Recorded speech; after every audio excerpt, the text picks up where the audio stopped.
Joe was a very fine math teacher at a very affluent school in Long Island, Roslyn High School. Joe, what was your experience, and maybe you'd like to ask the panel about what you noticed about the drug situation? Because let's face it, a lot of kids at Roslyn High School had the resources to get drugs and things like that. So what was your experiences about noticing kids that were on drugs in Roslyn High School? Well, first of all, if I can just say that I get high on life. I don't get high on drugs or alcohol. I wish others would do the same. I worked for 32 years at that very affluent district teaching high school mathematics. In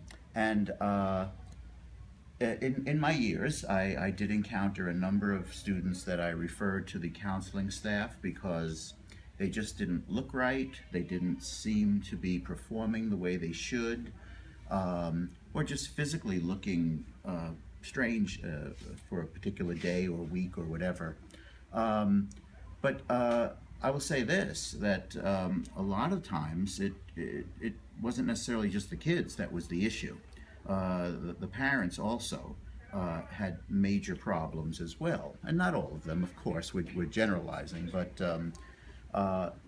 in many cases, parents really, have the resources to go out and party and live it up and all that, and kids follow suit to what they see. Their role model parents doing things.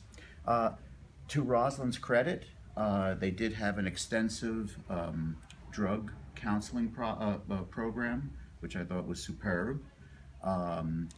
They had classes. They also had classes for adult ed classes for parents to look for the signs that certain kids may be demonstrating.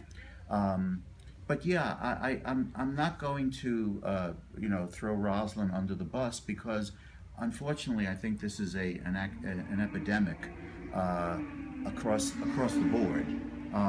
Does it help if you have money? Yeah, but then I just learned today that all it takes is $5, to get heroin. So, I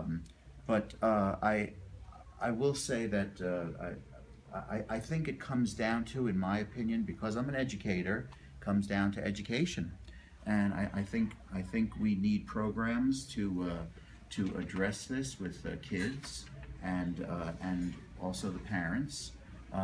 Community involvement, police, whatever it takes to make people aware. It's about awareness and about the potential hazards of going down that route of really destroying your body. So yes, Roslyn had its share, but I could tell you that I worked in other districts at the beginning of my career, and there were problems there as well. So, it's prevalent all over the place. It needs to be addressed because it doesn't seem to be getting any better. It seems to be getting worse as the years go on. Yes, as teachers, we were not really trained, but you read up and you try to make yourself educated as to the signs, and yeah, well, we did become more than just teachers. We were counselors, parents, friends.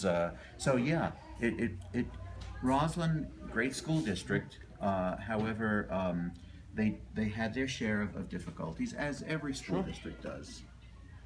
But I think Joe raised a great point, and Joe, that's why I'm safe to say that you were a great teacher, because I think there might have been other teachers throughout the country that are probably not as aware as you were. But Andy, and let's talk about that.